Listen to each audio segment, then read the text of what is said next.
Welcome, everybody, to Race 5 of the 2025 Monticello Esports Sim Challenge. It's me again, Dimitro, but luckily, we have another announcer that's going to be here the entire time this time around, Josh Green. Ladies and gentlemen. Special guest over here.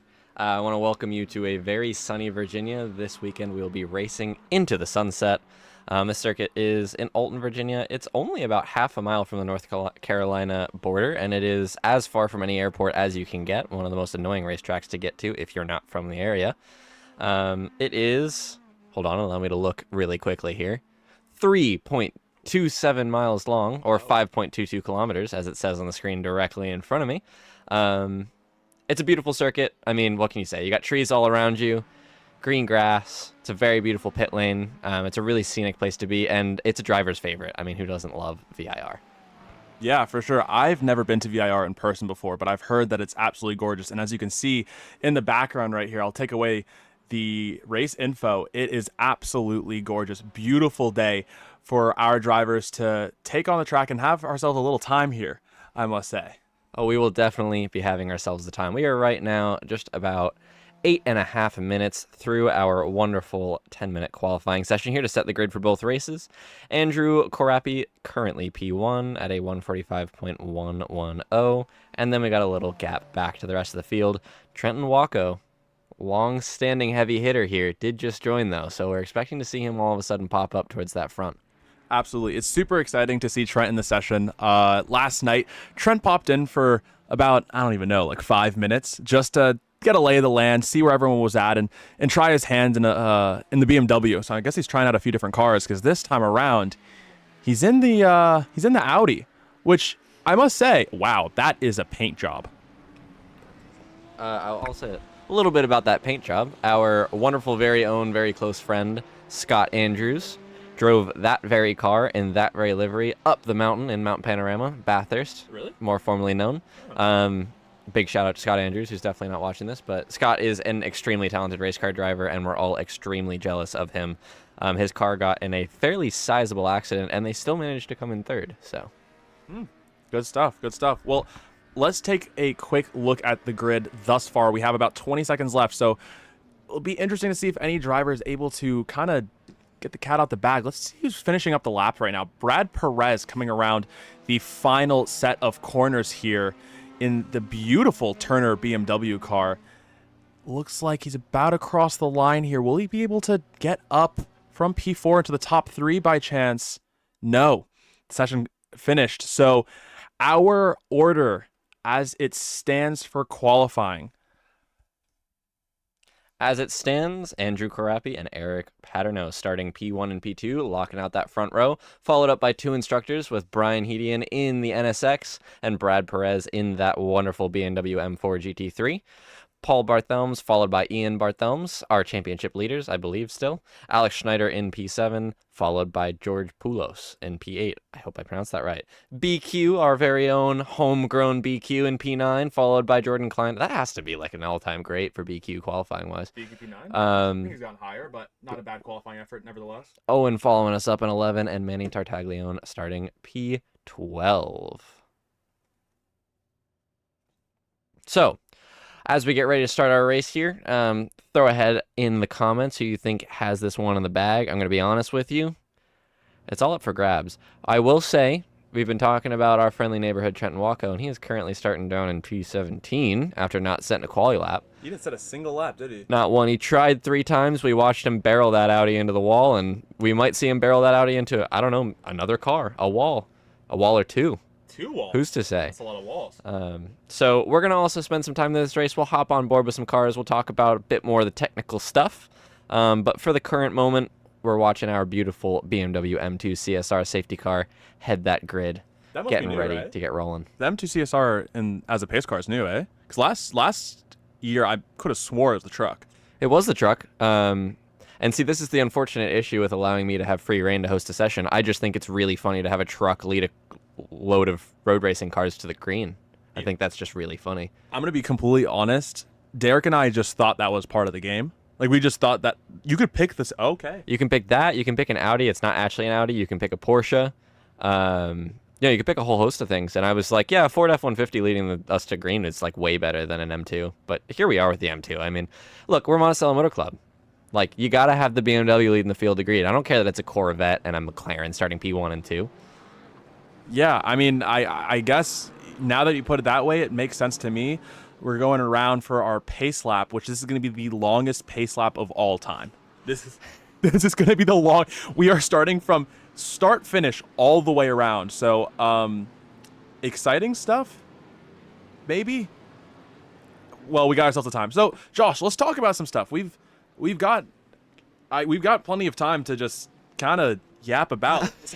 Let's talk about the track. So, one thing that I have in mind, the way into turn 1, it's a straight, but it's not exactly straight. We're going to take that green before we really get onto that nice straight bit that we saw on the camera just a moment ago. So as we lead into turn 1, the track kind of takes a curve to the right, and the track gets a little bit slimmer as well. We often see crashes as we come down to the apex. It's very inviting for you to fire one down the inside because a lot of track appears on the right and disappears on the left. It's also easy for cars to get to the inside even with a driver defending because pit lane appears and all of a sudden people drive across it. Is that illegal? Is it not illegal? I mean, let's be real. Who's to say? At the end of the day, it is illegal completely, but iRacing doesn't do anything about it, and that's fine. We did just have a small incident, and we're going to not talk about it. Well, he didn't. Irregardless, actually, Dimitro's informed me multiple times that irregardless is the same thing as regardless, which is the more you know. And if you really think about it, it's true. Anyways, turn 1 here invites a lot of overtaking, and then you really have a long time before you open the lap up again to be able to overtake a second time.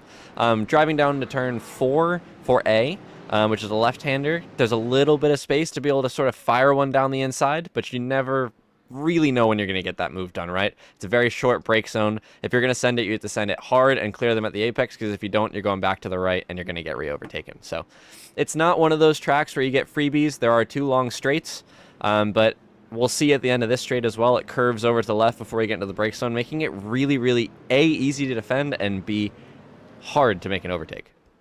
Yeah, for sure. Well, great insight there from Josh Green. You know, someone who knows this track quite well, so appreciate that insight from the best of the best. Want to give a quick shout out, number 1, to William Farr. Got some supporters in the chat. WRX Drifter 2, that's more than 2002. That's 2000, another 0, and then 2. It's 20,002. 20,002. This man is living in the future, everyone. I didn't know there was time machines, and at least, you know, in what, 20,000 years, they still love Subarus. They still have WRXs. This is big for the program here. Massive for the program. And shout out to Derek. Derek is in the chat. Guys, we will have the chat open this entire time. So if you want to talk with us, drop some stuff in the chat. Make sure to leave a like on this stream right this second as well. That helps show us that you guys are loving the stream, and also helps boost it to even more viewers. And more importantly, that you're loving us. Yes, what Josh said there. As we're coming through the final sector, about to line up the grid to take the green flag.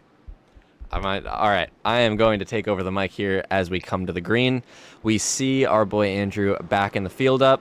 You always want to give the safety car a nice gap to make sure you can get a run. You want to go as early as you can on the straight, and you want to go from as slow as you can. That allows you to get the biggest possible gap. We are stacked up and paired up, ready to take the green. Waiting on Andrew here as we come to the start of those grid slots. They are for motorcycles. He's a patient man. We got the green flag. Green, green, green. We're racing down to turn 1. It's a great jump from Eric Paterno there on the outside. Brian Hedian sticking right behind a line of stern. Let's see if... Wow, Brad Perez going around the outside. Ooh. Brian to the inside. We're 3 wide. Brian has to jump out of that one. Very, very well done there by Eric to force Brad wide on the exit there and make sure that he wasn't working with him on the way into turn 2. And we do see Andrew stretching out to a bit of a lead here already. He's got that 3-car length gap. The pressure's off. He can take a deep breath and have a nice smooth lap on these cold tires. Yeah, and Andrew Corpy is really capitalizing on that phenomenal start he just had. I mean, Eric Paterno was providing that pressure, but Andrew Corpy able to get on the brakes a little bit later and able to make the apex far earlier. I mean, by the end of that corner, he was gone, essentially. Yeah, and one thing, again, with turn 1, it's a long corner. It goes on for about forever, right? So being on the outside there, it's almost impossible to get a move done. Let's jump back into the field here to some of these tighter battles. We got a whole 4, 5, 6 cars line of stern here, lining up for P4. Brian leading that pack. We got the 2 Ford Mustangs of the Barthelm Bros, and Alex Schneider. I'm so sorry for butchering that as bad as I did just there. This is absolutely fantastic. Down to the bottom goes Alex Schneider, defending from George Poulos in that Porsche. Man, that Porsche looks quick in a straight line. That Porsche looks so good as well. That paint job is spot on. Into drone view. Easy to nab the grass there on the left. Around the outside, will he get it done? He won't. He's going to run out of road there. Good on George there to leave Alex the space to make sure he didn't get dumped off. Oh, and around that Quealy goes BQ and into the wall. Oh, so unfortunate. Super unfortunate stuff for Brian Quealy right there. That is unfortunately how it goes sometimes. I will say this is a very high-risk track. It is easy to find the wall. Absolutely. Well, going back up the field, it seems as though Paul Barthelms and Brian Heating are having themselves a battle, and Paul Barthelms missing the corner almost completely. Yeah, that was tough. It's really easy to outbrake yourself there. As we keep talking about, it invites you to jump on the brake pedal as late as you can. Those braking markers are not very big, and, you know, you're always trying to ask for a little more. Absolutely. Paul Barthelms able to get it back on the road. P6, so not losing too much time and not too far behind Brian and his brother Ian. But, man, he must be thinking about that a little bit. It was so close. Almost made that move work. It was good for Brian, though. He jumped out of the way. He just let that happen. Very smart. He's got to settle into his groove here and be able to pull back up to the back of Brad. He knows that he's quicker than Brad. He's going to be able to make some moves there. Taking a step back here, Trent Walko working his way through the field. Lap 1 up 7 positions. Absolute beast. Around almost goes Alex Schneider, and he lets through Trent Walko up to P9. Ship it. Trent Walko will probably be chugging right now. I mean, I don't really know what happened during qualifying. Maybe he was just having fun. Maybe he was doing a little bit of sandbagging, but up to P9 already in the top 10, and we've only completed, what? This is our second lap, right? This is back to our second lap. We are only 3 minutes into these 20-minute race, and he is already right into the top 10. Man, Trent Walko, just a phenomenal, consistent driver. When just watching him drive is such a beautiful thing. As we're here on board with him right this second. Let's see if he's able to make a move here on Jordan Klein. He is an absolute beast behind the wheel. We've known this. He also loves that Audi. I mean, the biggest D1 lover of an Audi. And honestly, I enjoy the Audi as well, but not nearly as much as Trent does. He's a big Audi lover. So we are getting our first lap times in here. Andrew's setting the pace with that 45.5. Brad Perez with a 45.7. To the outside. Can he get it done? He squeezes him down to the bottom. Clockwork here. Beautiful move there by Trent. Hanging it around the outside. Again, as I'm saying, it's super hard to get done, but it's Trent Walko, everybody. I mean, what do we expect? That was insanity. I was watching that, and I was like, there's no way that move is going to work. But Trent just manages to pull things out of nowhere. He's like a magician in that car. And as we were saying before, for some reason, he loves this car. I can't say the same myself, but he gets into the Audi, and he just finds his groove so quickly.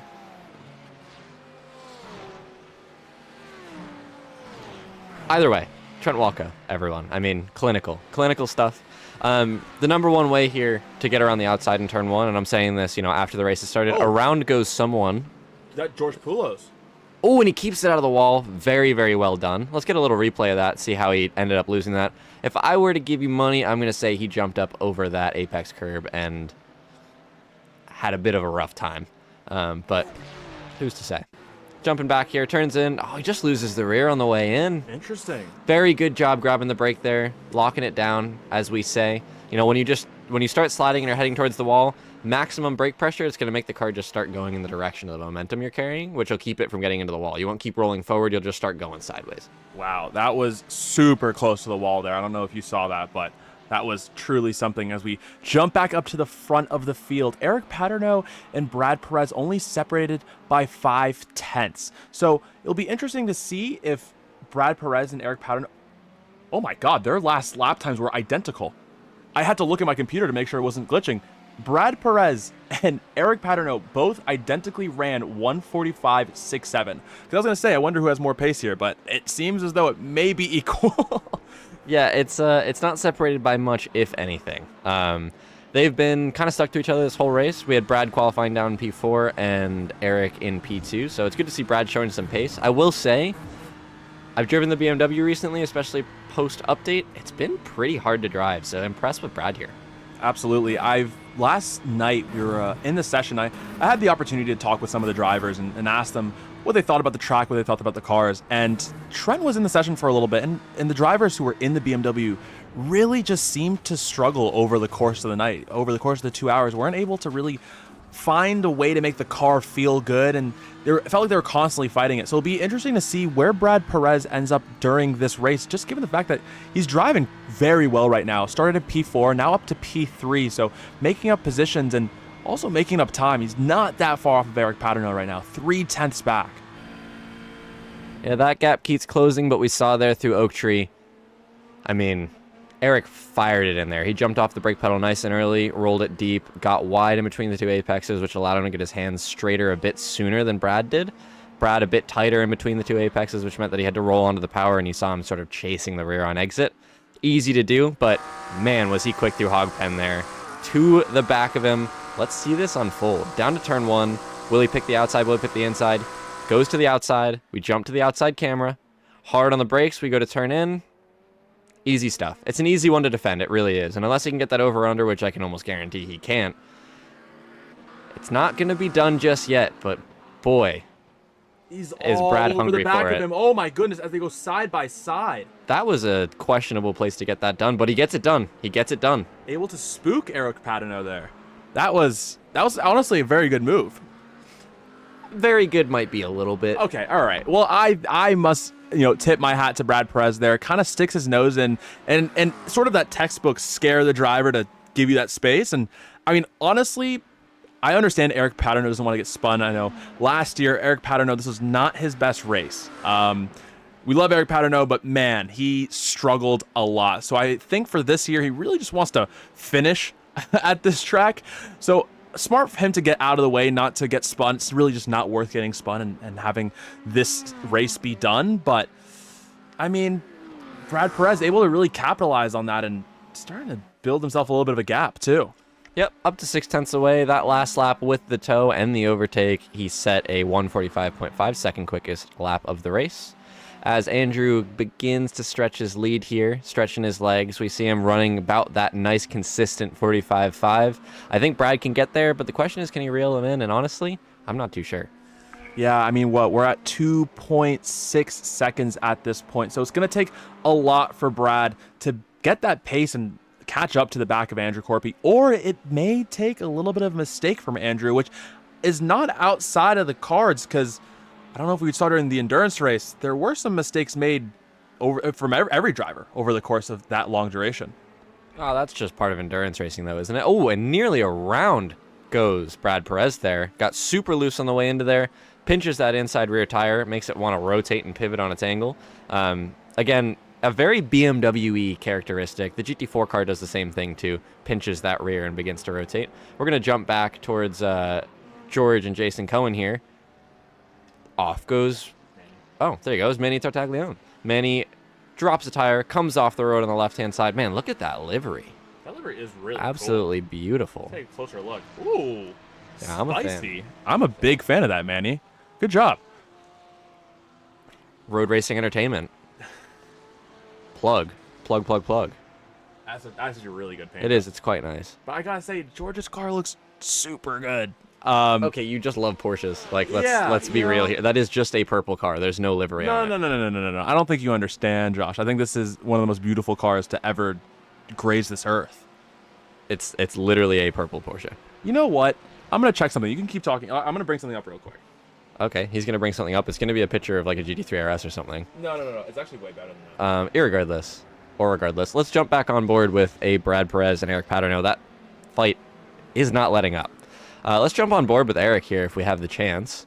We can have a little chat about what's going on between the two of them as we come down here. We've seen so far, Brad seems to be a good chunk quicker through Hogpen, which is that corner we just ran through here.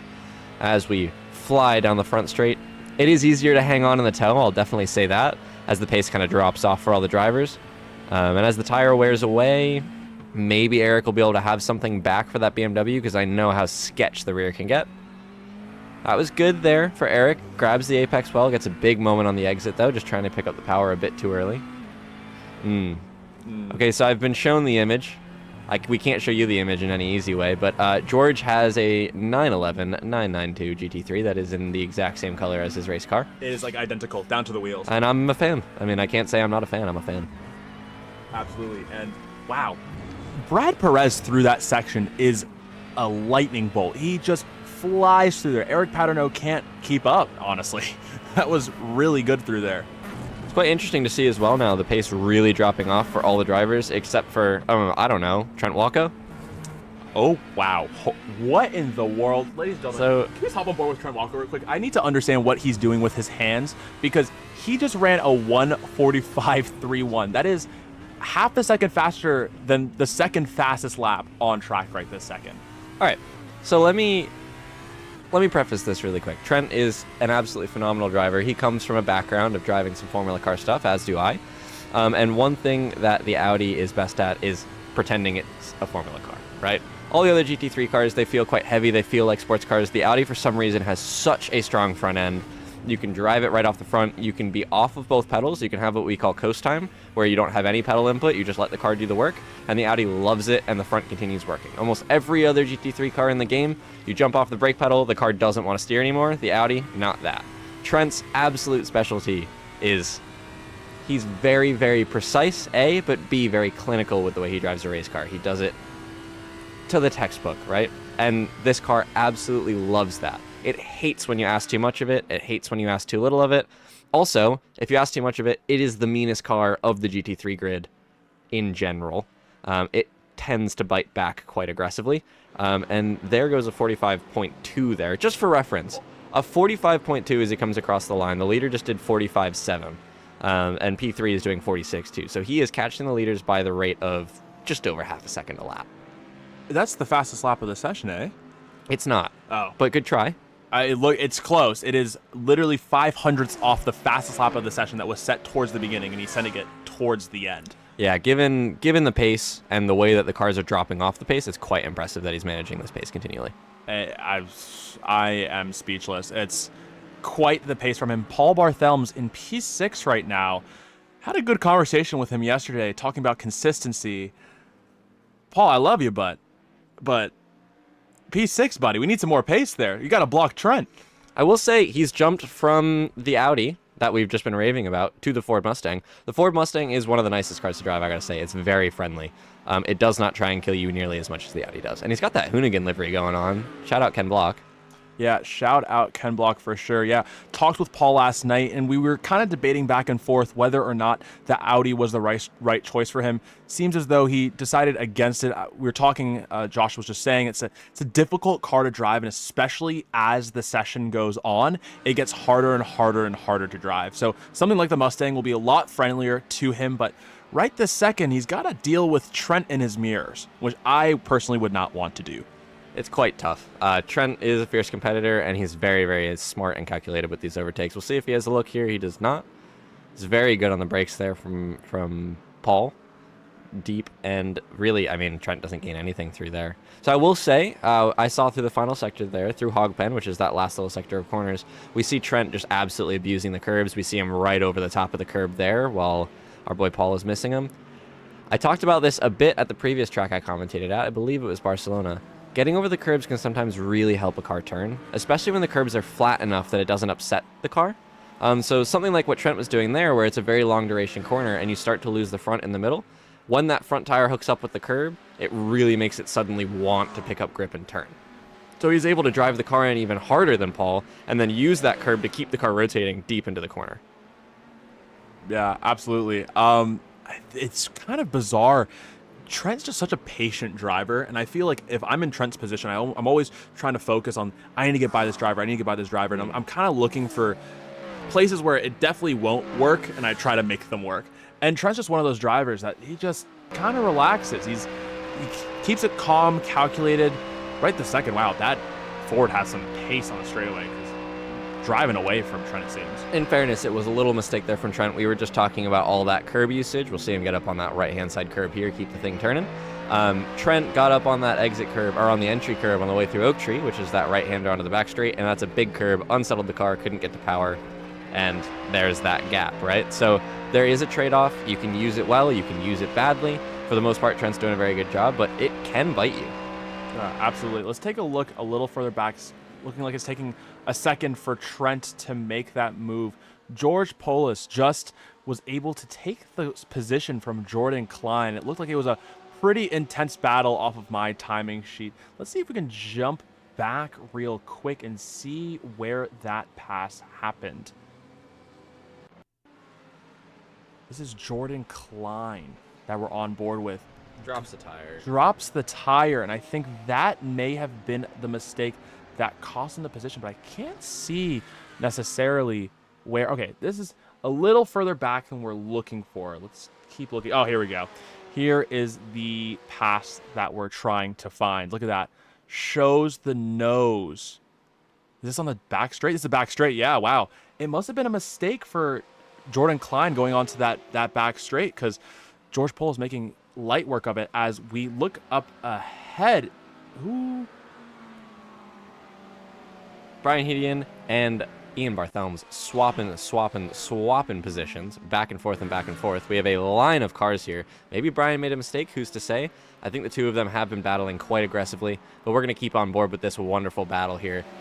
Too wide, looking to the outside goes Ian. He's not going to get this done. It's almost impossible to do that on the right-hand side there. Will he have a look? Oh, he drops a tire. Yeah, oh. yeah. Sorry, Brian. It's extremely easy to do there. It's unfortunate, but it's extremely easy to do there. You go through the brake zone, right? All of these wonderful GT3 cars have a great system called ABS that we all love in our road cars as well whenever we're driving, I don't know, in the snow or any condition where we need to use it, hopefully not often. You hit the brake pedal, it tries to keep the tires from unlocking, but it doesn't stop the car from wanting to go straight when you hit the brake pedal. He's hard on the brakes on the right-hand side. It goes straight for longer than he wants. It grabs the grass. To the inside goes Trent Walco. To the apex. Does a really good job pinching him, but he gets into the dirty bit of the track, and through goes Trent. And I mean, I do want to give big ups to my boy Paul here. I mean, he's been holding Trent behind for what? I want to say the better part of 3 laps now. Yeah, absolutely. And I was going to say, with that incident with Ian Barthelms and Brian Hedian, Paul Barthelms is really the one that's able to capitalize on all of it, was able to put a car in between him and Trent and then kind of get a little bit of pace and up the road. But unfortunately, not for long, as Trent Walco is back in his mirrors, and personally, that is not a place I would want Trent. I do want to say one thing. It's really cool that the two brothers are both running Mustangs, and the Mustangs generally just look really mean. I mean, look at the headlights. And like having a tiny little baby Audi in between the two Mustangs, as much as we know it's Trent, so he's kind of the aggressor, it's quite cool to see the two. Absolutely. Let's see. Is Trent able to get the exit he needs? 3/10. He's got about half a mile to make up 3/10. Will he be able to do it? It's not really reeling it in. That Ford must be quick. Not with that big American V8 motor. Thank you, Josh. No, thank you. No, I really do I think every single person appreciated that on the stream. I really, I'm going to take a look at the chat real quick. Did anyone appreciate that? Make sure you comment that you appreciated that. Who didn't appreciate that? Oh, wow, look. William Farr has even more supporters in the chat. Shout out to William Farr. That's how. Nice, good stuff. Yeah. Taking a look, Trent, will he make the move this lap? Inside, outside, Josh, what are we thinking? I mean, if I'm Paul, I'm to the white line defending here. But I gotta say, I mean, that Mustang is good on the brakes. It's a bit deep. It's too deep, but it won't matter because he'll have the inside for the next corner. Oh, wow. A little bit of contact, a little bit of a hip check there from Trent. Hey, you paid for the whole fender. You got to use the whole fender. I do want to see Paul get aggressive here. Oh, that's not the place that you want kind to be. of aggressive. That is not the place you want to be. Paul Barthelms making contact with Trent Walco, and around he goes. Brian Hedian. Oh, I guess Ian was the one that accidentally went into the back of Brian Hedian. I was going to say a little bit of karma, but unfortunately, Paul just caught up in a little bit of an incident. One brother spins one, another spins themselves. I mean, it's not a good day to be a Barthelm. I think it's always a great day to be a Barthelm. I mean, look, let's take a look back at Owen, having himself a good little race. We are not going to speak about that livery. I don't want anyone to talk about that. What a choice. I mean, beautiful stuff. What a choice. Beautiful stuff is definitely a way. A sponsor's a sponsor. A sponsor is a sponsor. I really was not expecting. Okay, we're going to skip. William Farr. Is that Trent behind him? That is Trent behind him. William Farr being lapped by Trent. William Farr mentioned. letting this place nicely. So very kind and courteous of William Farr. Extremely kind and courteous of William Farr there. And look at that green and black Porsche. What accent? Kakalaki? Is that supposed to be Carolina? I just think it's problematic is what it is. Yeah, Peter. Well, that's a checkered flag. No, that is a checkered flag. Sorry, ladies and gentlemen, that's Andrew Corpy taking the checkered flag. We're having too much fun on this stream. Andrew Corpy taking the top step, followed by Brad Perez up 2 positions. So phenomenal drive from him, and Eric Paterno taking P3, and Trent taking P4. Wow, that is some damage. That is truly some damage. But Trent taking P4. Show us the replay. I mean, you got to show us the replay. Yeah, so big ups there to Trent. The pace was mega. Consistently the quickest car on track for the whole second half of the race. We're going to watch him right off a wonderful Audi R8.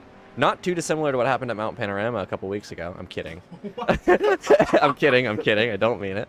I do want to say big ups to both the Barthelmes brothers. I do know that they're going to be upset with this result, but they both did a really good job hanging with Trent and Brian and making their lives extremely hard. Way harder than they probably wanted them to be. And then also, I mean, Brad Perez, we haven't seen him outside of the endurance race. He popped up for the endurance race, showed up, did his thing.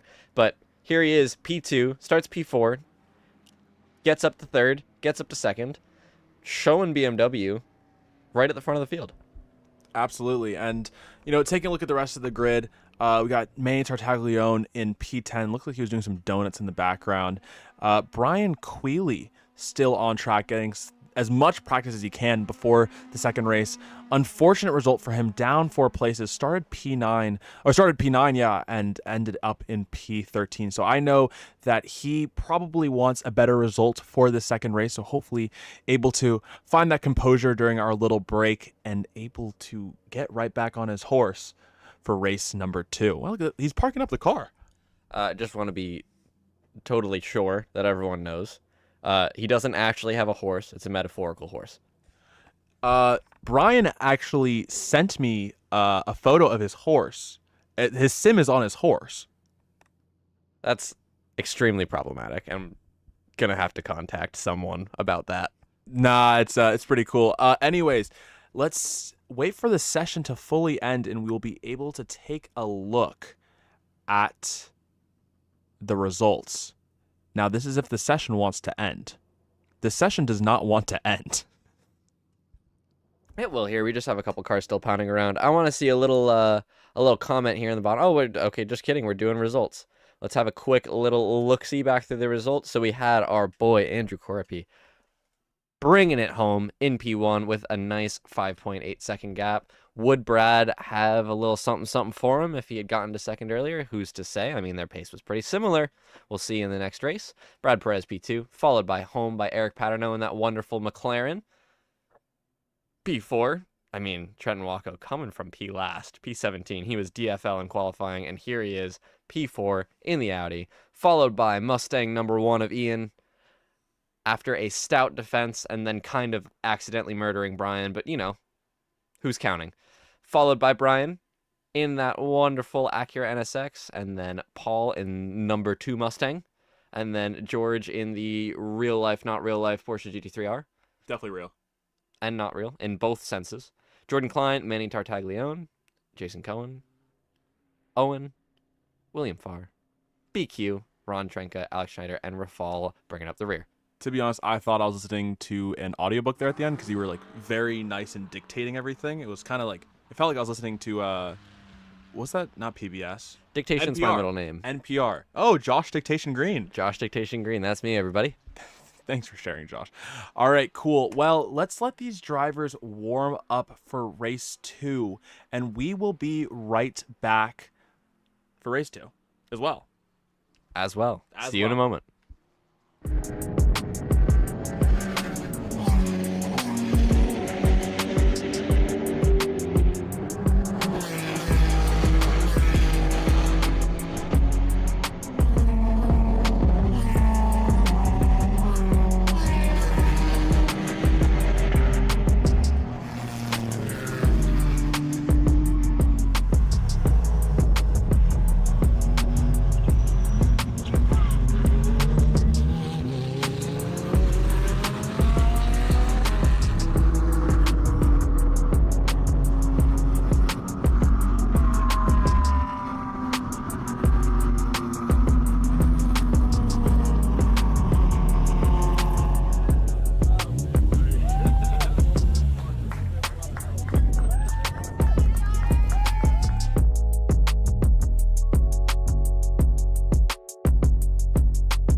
All right, and we are back, and something crazy's just happened, Josh.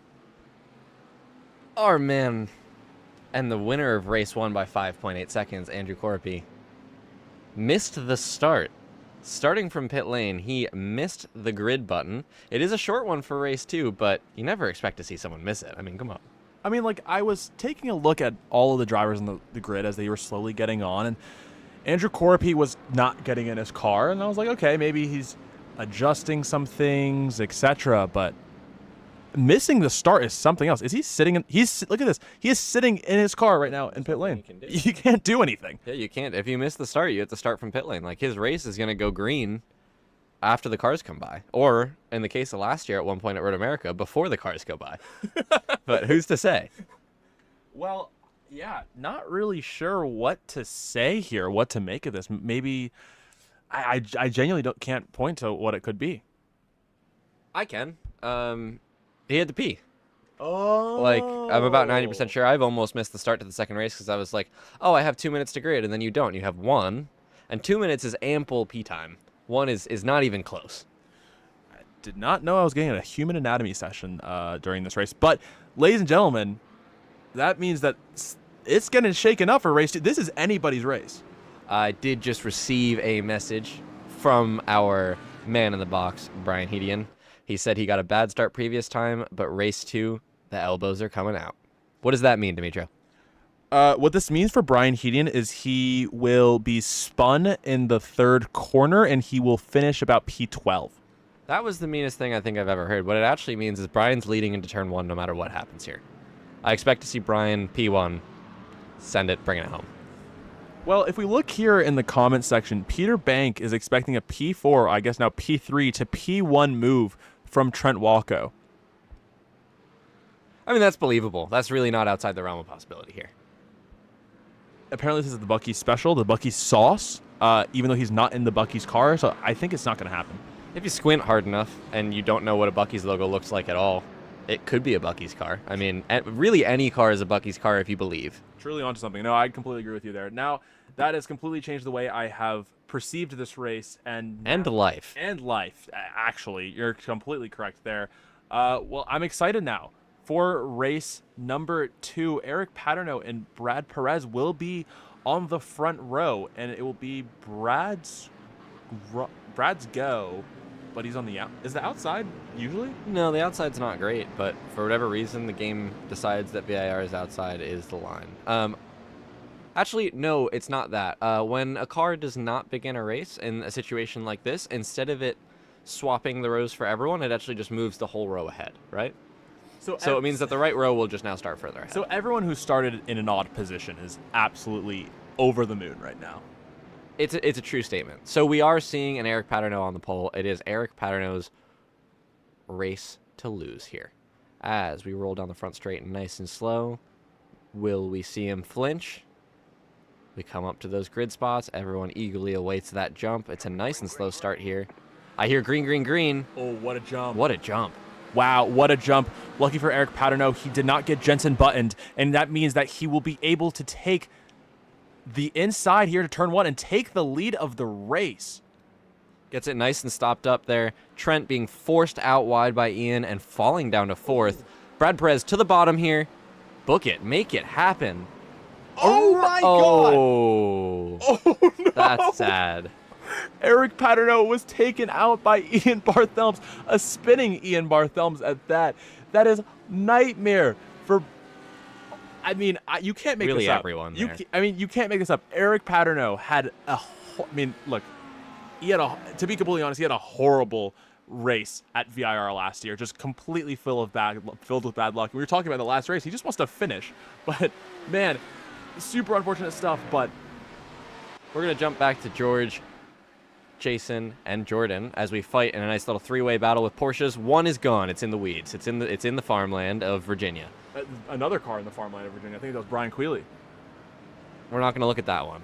We're going to act like that didn't happen. Did not happen. Again, very sad there to see Ian spinning out a little bit early on the way into that corner and ending a race for both him and Eric Paterno. It does look like Eric and Ian have both gotten going, and Ian did give that position back to Eric Paterno. Not that it really matters. I imagine there's some anger there. 2 Porsches side by side. Who's going to flinch first? Jordan Klein. Book it. George to P5. That's up there. Yeah, dude, George Polis is really on one right now. I think he's found his groove in that car. I mean, given that he owns the car, yeah, it helps. But, you know, found his groove. Taking a look a little further up, is this the fight for the lead? Trent Walco and Brad Perez? Audi versus BMW, an age-old war. It's Mercedes and BMW, by the way. It's not Audi. Well, Audi's like kind of there. Anyway, It's there more. I mean, look, I'm talking DTM. I'm talking the days when race cars were cool. Yeah, I mean, the DTM car for Mercedes. Anyways, yes, keep going, Josh. Keep going. I'm just being shut down here left and right. Fastest lap there by Brad Perez. As you would, given it's the first lap. Brian up to P3 from P5 or P6 starting, so that's a good one for him. Oh, from P6. There you go, up 3 positions. There was some spinning happening in the background. Let's take a quick look at what just happened. Eric Paterno passed Brian Quealy. Did Brian Quealy drive off the track by chance? It does look as if Brian Quealy may have had a time there. Also, Eric Paterno up to P11, so making the most of it. And who's?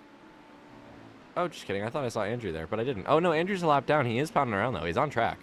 Oh, that was super close. Paul Barthelmes was so close to the back of Brian Heady, and I know Brian probably would not be that happy if they did make contact here, but Brian Heady and Paul Barthelmes, I know this is going to be a close race. I mean, for practice, they were relatively close on pace. They've been close this whole weekend. I mean, we did see the 4 of them all together. We're going to jump back here. He has a look, not quite enough to get it done. Doesn't get it stopped, gets it to the back of him, but doesn't spin him this time. Brian has seen a Mustang significantly closer to his rear bumper than he'd like, about 40 times on the way into there. And we did just see a Paul almost die. Very easy to do on the downhill there. To the lead, an Audi with a Trent Walco.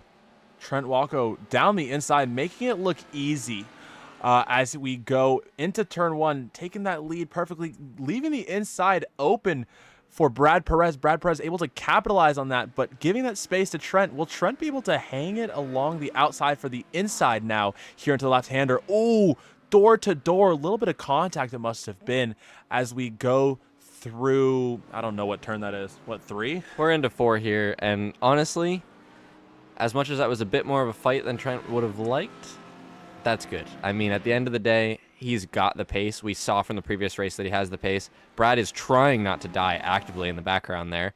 We've seen that he has the pace. He's going to check out here. I mean, I'm telling you, he's going to check out here.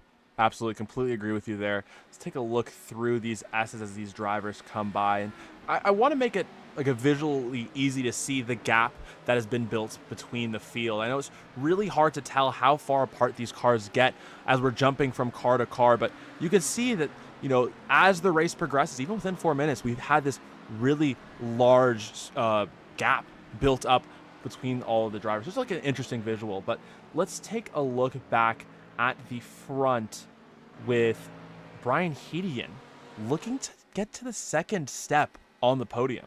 We've got a Brian, we've got a Brad, and we've got a Paul. 2 Bs and a P fighting over a P2. I will say we saw Brad actively trying not to die there a moment ago, and he did do a very good job of getting it back together, but it did create this big, big gap to the car ahead. And there we see a much better exit from Brian Heady, and he's right to the back of that BMW. Absolutely. Brad Perez looks like he's starting to struggle a little bit here, which is unfortunate as Brian Hedian looks to each side here. Oh, makes the move on the inside. So that was a classic, as we say, bump and run. What he does, he outbrakes himself a little, gets it in there nice and deep, hard on the brakes, he gets it stopped, and what he does when he gets to the apex is he doesn't go. He waits until the car behind him gives him a little bump, he gets that jump off the corner, the car behind gets backed up because of that bump, and there you go, you've got a little gap, and you've got the move done.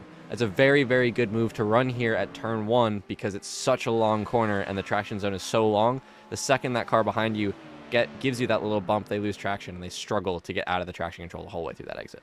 Super interesting stuff there. Much appreciated, Josh.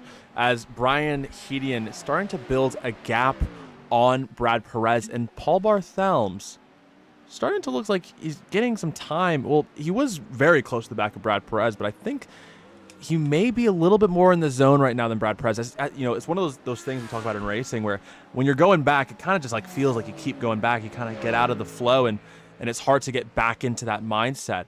But maybe I'm eating my own words. Brad Perez is real close to the back of Brian Hedian. At the end of the day, you race in the direction you're looking. If you're staring in your mirrors, you're going to go backwards. We got 3 cars here battling over that heavily sought after in this series 6th place.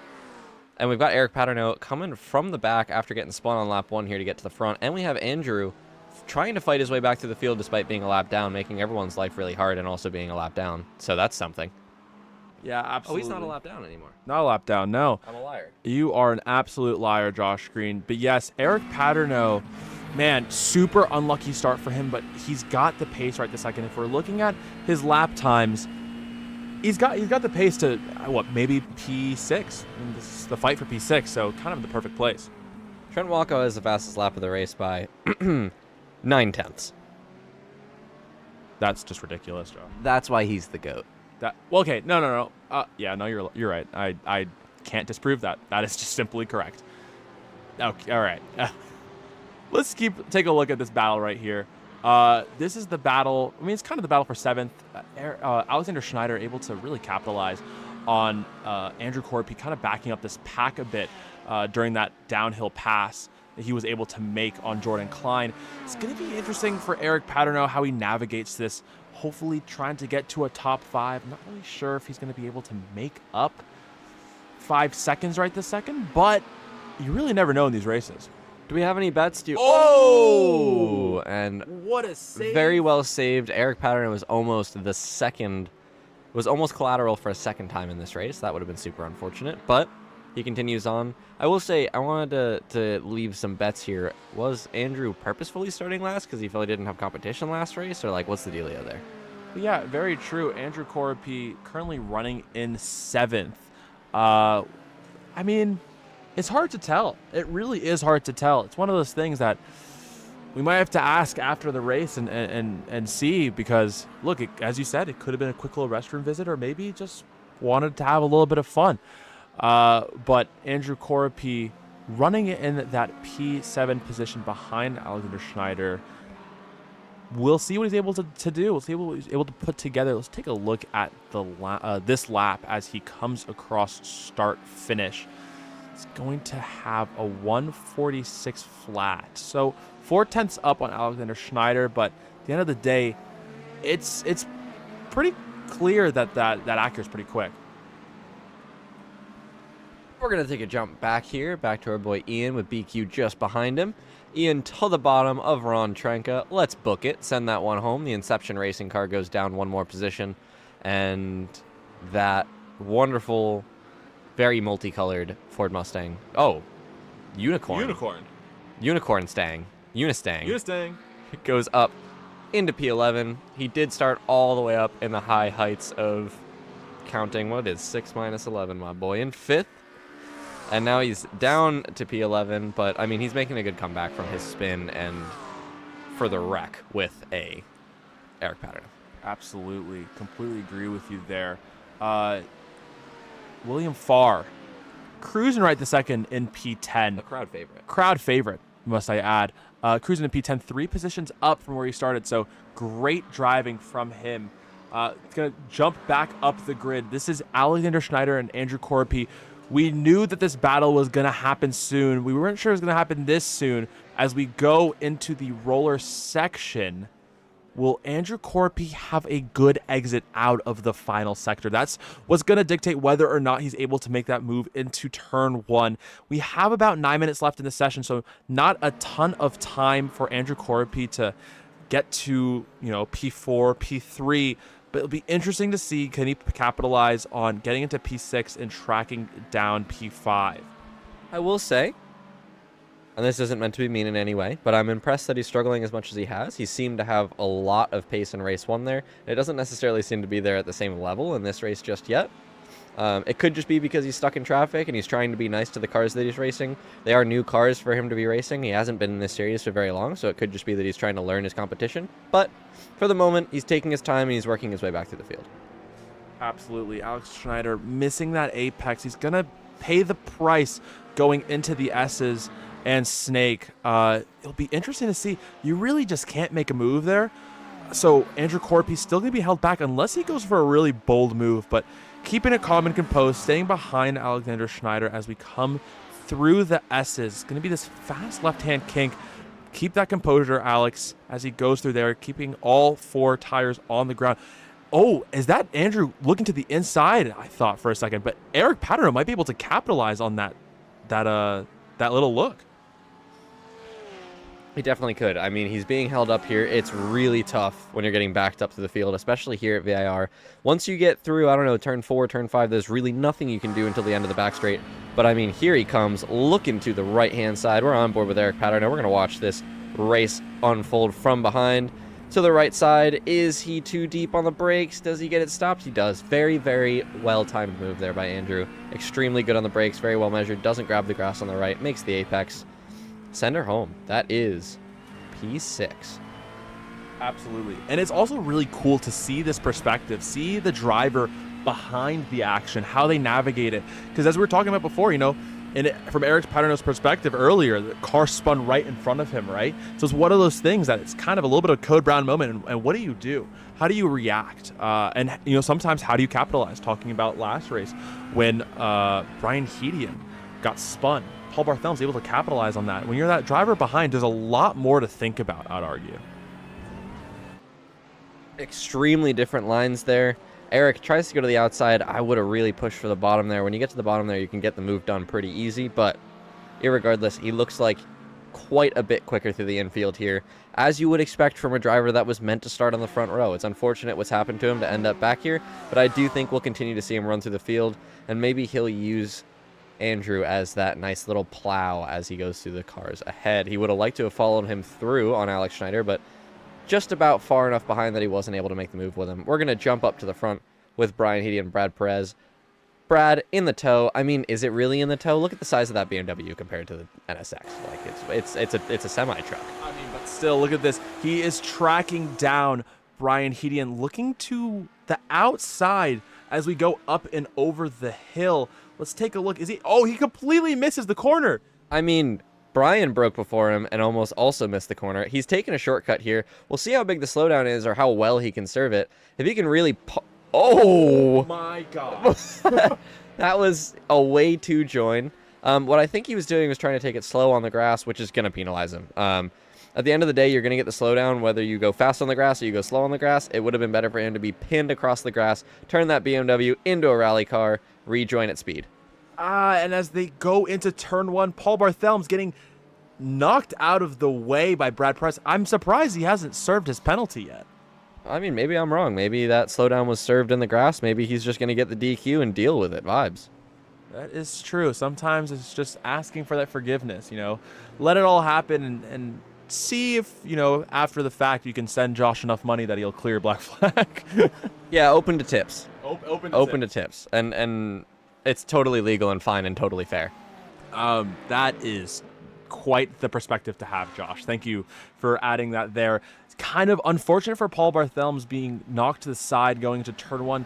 Thought he was really going to be able to capitalize on that that position gain going into the final corner, but hopefully Paul Barthelme's able to figure out navigating this traffic. Let's take a look at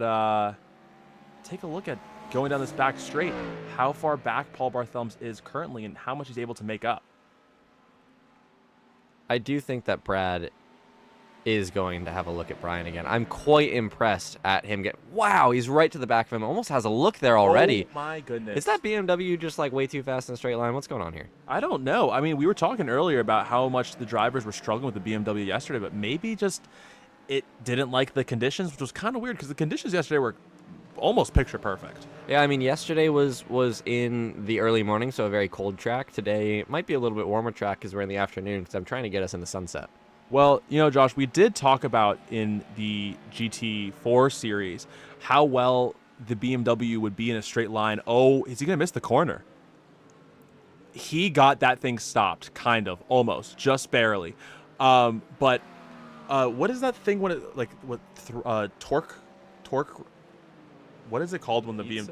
No, when the BMW always makes the same amount of power. Okay, so this is a fun little technical Torque thing request. that we'll talk about.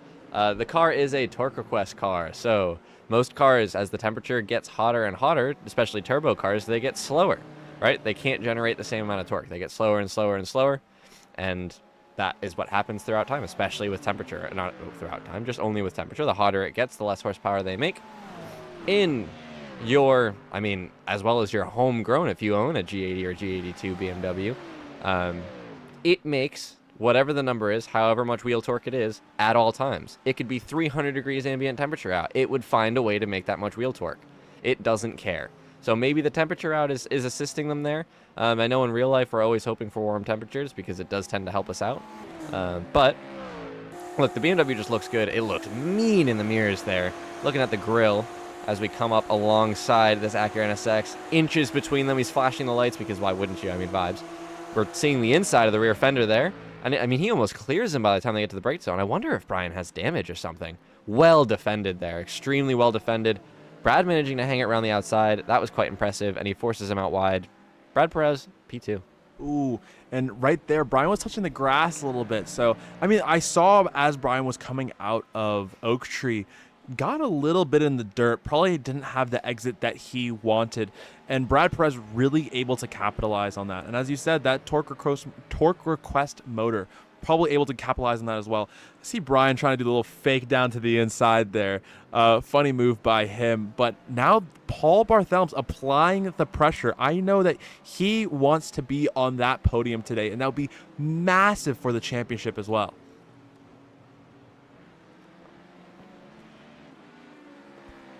We'll jump on back down here to Eric Paterno hunting down Alex Schneider.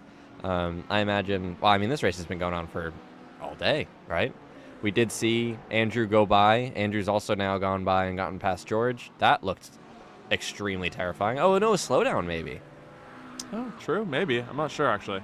Quite odd there, a little bit of a back off. Maybe he's about a bit of damage, who's to say? Or he's just chilling. Sunday drive on a Wednesday. Sunday drive on a Wednesday. Thank you, Josh. That was very insightful. I do want to also say Trent last lap.